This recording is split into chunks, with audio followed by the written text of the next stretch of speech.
Guys, आज हम पढ़ने वाले हैं geography class 6 lesson 2 globe latitude and longitude.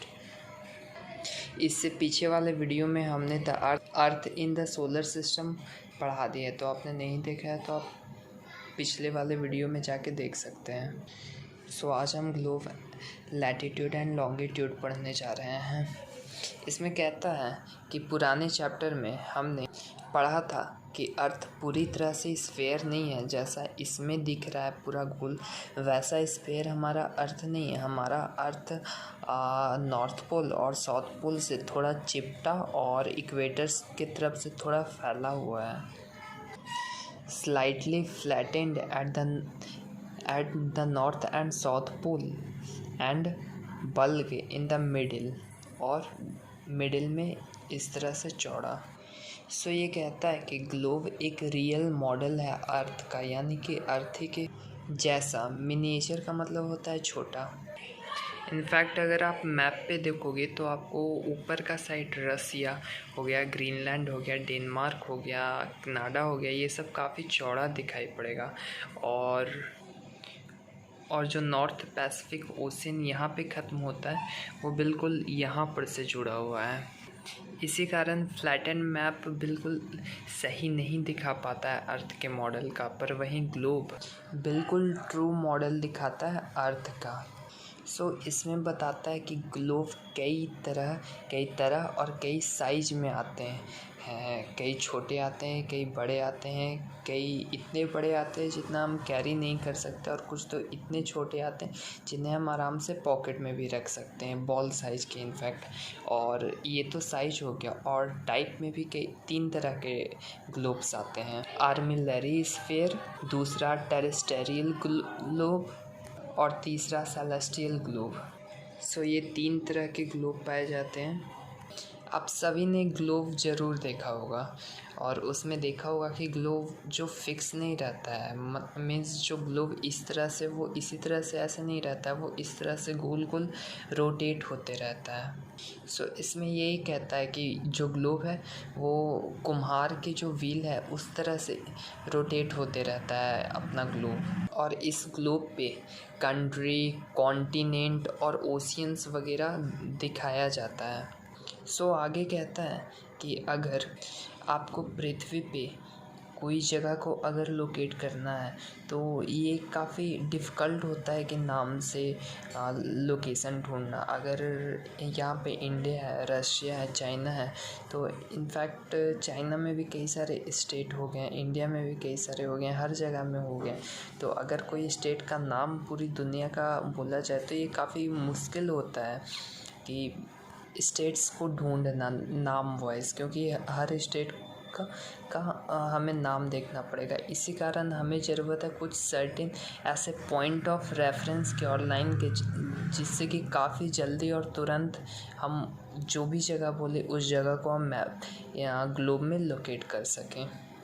सो इसमें कहता है कि अगर अर्थ पे हमें कहीं भी कोई प्लेस लोकेट करना है तो उसके लिए हमें कुछ पॉइंट ऑफ रेफरेंस और कुछ लाइंस की ज़रूरत पड़ेगी उस एग्जैक्ट लोकेशन को काफ़ी जल्दी और बिना किसी डिफ़िकल्टी के ढूंढने में।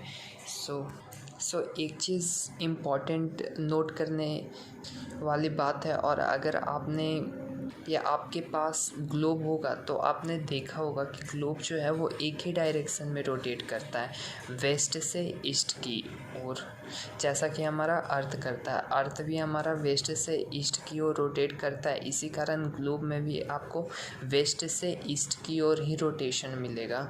सो अगर आप इस ग्लोब को देख रहे हो तो आपको इसमें 2 नीडल्स दिखेगा, एक यहाँ पे और एक यहाँ पे। और जब आप इसे रोटेट करते हो तो आप सिर्फ इसी डायरेक्शन में इसको इस तरह से रोटेट कर सकते हैं, और ये एक लाइन इस तरह से एक लाइन ही पे रोटेट होता है, और इधर से इस तरह से वेस्ट से ईस्ट की ओर रोटेट होता है। और जिस लाइन पे ये रोटेट होता है ना, उसको हम लोग कहते हैं एक्सिस, कि अर्थ का एक्सिस ये है, वो अर्थ अपने एक्सिस पे रोटेट करता है।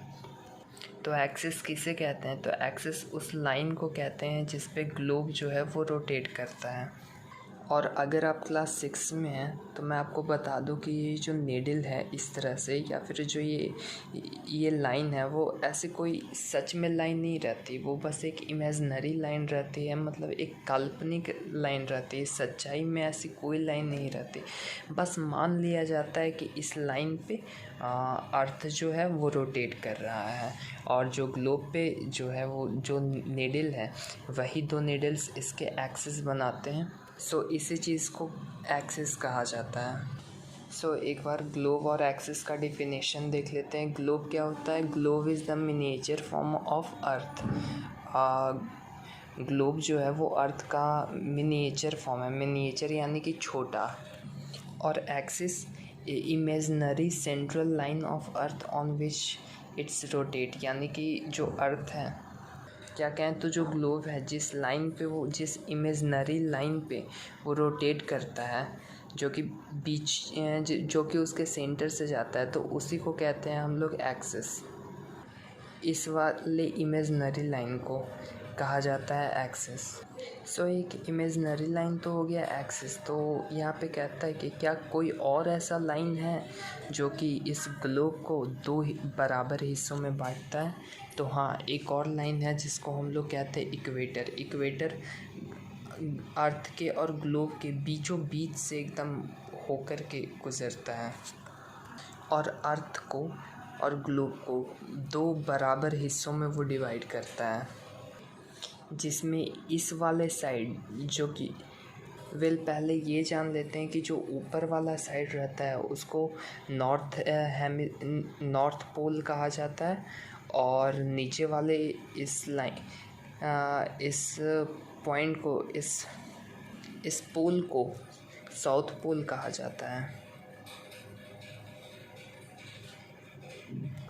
और जो ये इक्वेटर बीचों बीच से होकर के गुजरता है, जो अर्थ को दो हिस्सों में डिवाइड करता है, तो जो नॉर्थ साइड वाले तरफ में जो हिस्सा होता है उसको हम लोग कहते हैं नॉर्थ हेमिस्फेयर,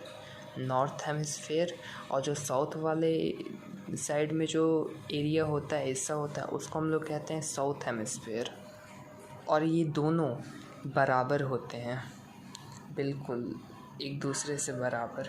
सो अगर इक्वेटर जो है वो ग्लोब को या फिर अर्थ को दो बराबर हिस्सों में डिवाइड कर रहा है, तो इस वजह से ये काफ़ी इम्पॉर्टेंट हो जाता है, important reference point, important line हो जाता है, और ये किसी चीज़ को लोकेट करने में काफ़ी यूज़फुल होता है। सो इसी कारण इसको एक इम्पॉर्टेंट रेफरेंस पॉइंट के रूप में माना जाता है। सो रेफरेंस पॉइंट का मतलब होता है कि वो पॉइंट जिससे किसी का कंपैरिजन, तुलना किया जा रहा हो। सो यहाँ पे रेफरेंस पॉइंट को अर्थ पे प्लेस को लोकेट करने के लिए इस्तेमाल किया जाता है, और ये काफ़ी इम्पॉर्टेंट है। Parallel of latitude. Parallel of latitude किसे कहते हैं? जो हमारा इक्वेटर है इस तरह से एक सेकेंड,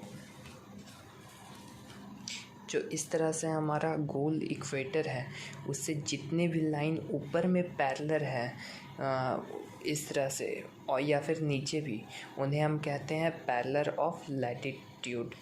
जो इस तरह के लाइंस हैं जो इक्वेटर के पैरेलल रहते हैं, तो उन्हें हम कहते हैं पैरेलल ऑफ लैटिट्यूड। और इन लाइन को डिग्री में मेज़र किया जाता है, तो लाइन को भी तो कुछ चीज़ में मेज़रमेंट चाहिए ना, जैसे सेंटीमीटर, मीटर। तो जो पैरेलल ऑफ लैटिट्यूड की जो लाइंस रहती हैं ये वाली, उनको डिग्री में मेज़र किया जाता है। अब क्यों डिग्री में मेज़र किया जाता है? क्योंकि ये स्फेरिकल हैं, इस वजह से। सो ये जो इक्वेटर रहता है, जो अर्थ के बीचों बीच से मतलब गुज़रता है, क्या कहते हैं, डिवाइड करता है, जो रिप्रेजेंट करता है लाइन, बिल्कुल जो अर्थ को दो बराबर हिस्सों में डिवाइड करता है, ये जो इक्वेटर, उसका डिग्री 0 माना जाता है, उसको 0 डिग्री कहा जाता है।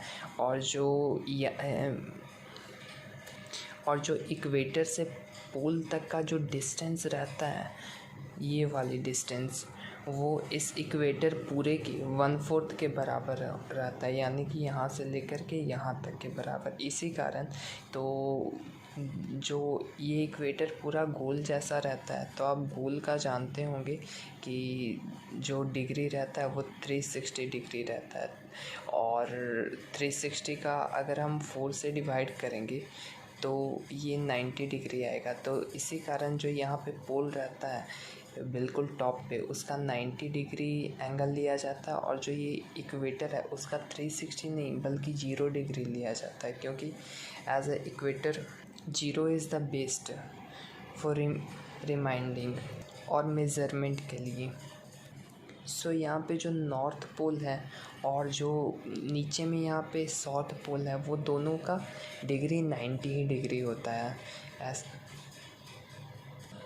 और जो ये इक्वेटर से जो पैरेलल लाइंस हैं जिन्हें हम क्या कहते हैं लैटिट्यूड, वो नॉर्थ के साइड पे अगर ये लैटिट्यूड हैं तो इन्हें हम कहेंगे क्या नॉर्थ लैटिट्यूड, और अगर ये जो पैरेलल लाइन है वो इक्वेटर और साउथ पोल के बीच में है तो उन्हें हम कहेंगे क्या साउथ लैटिट्यूड।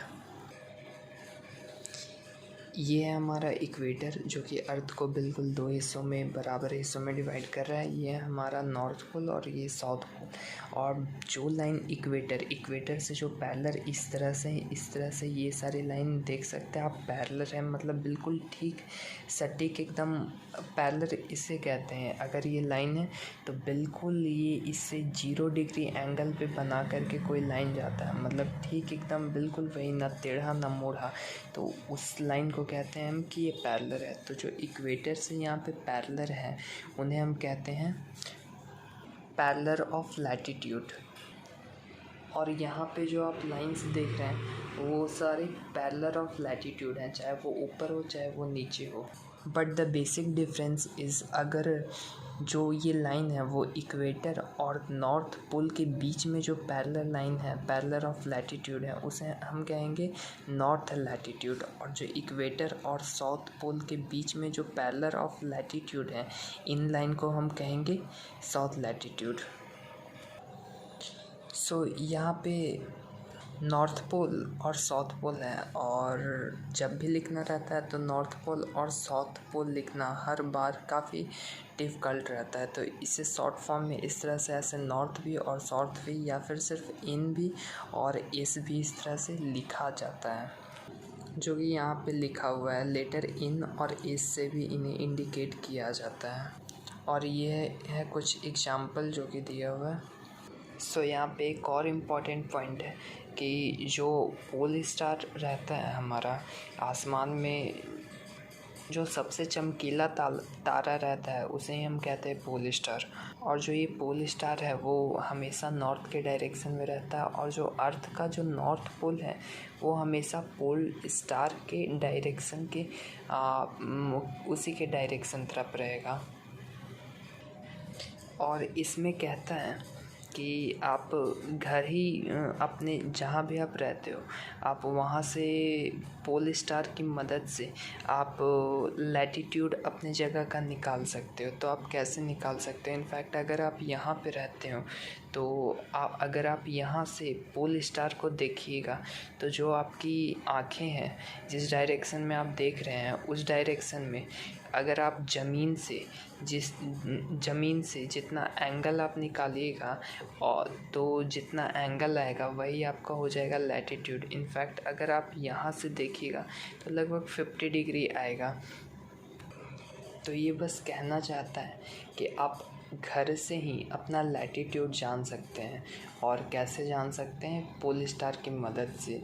पोल स्टार की मदद से कैसे? आप जहाँ भी रहते हैं आपको पोल स्टार को देखना होगा, और पोल स्टार से आपकी नज़र, आपकी आँखें और जहाँ जिस पॉइंट पे हैं उस पॉइंट से पोल स्टार जितना भी एंगल बनाएगा और ज़मीन के बेस से, इनफैक्ट अगर आप यहाँ पे हैं अर्थ पे, मैं यहाँ पे बताता हूँ। इनफैक्ट ये आपकी आँखें हैं और ये आप हैं और यहाँ पे पोल स्टार है। तो आप पोल स्टार को इस तरह से देखते हैं, या फिर इतना एंगल आप पोल स्टार से, ये लाइन है जो आपको और पोल स्टार को ज्वाइन करती है, तो और जो ज़मीन रहेगा, और यहाँ पे आप हैं और ये ज़मीन है और ये पोल स्टार है, तो आप इस तरह से जो देख रहे हैं, तो जो एंगल यहाँ पे बनाएगा, जो ज़मीन से ये एंगल बनाएगा, वही उतना ही डिग्री आप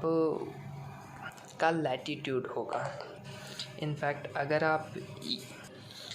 आप यहाँ इक्वेटर पे हैं तो चांसेस है कि आपको पोल स्टार नहीं दिखेगा। अगर आप 20 डिग्री यहाँ पे हैं तो आप पोल स्टार को देख सकते हैं, और जो आप का जो डायरेक्शन रहेगा, जिधर आप पोल स्टार को देख रहे हैं, वहाँ से जो ज़मीन का डायरेक्शन रहेगा वो 20 डिग्री रहेगा। आप यहाँ से भी देख सकते हैं, और जो ज़मीन से आपका एंगल बनाएगा वो 40 डिग्री बनाएगा, फिर यहाँ से भी और 80 डिग्री से भी। और अगर 90 डिग्री आप सीधा नॉर्थ पोल पे हैं तो आपके सीधे बिल्कुल सर के ऊपर पे पोल स्टार रहेगा।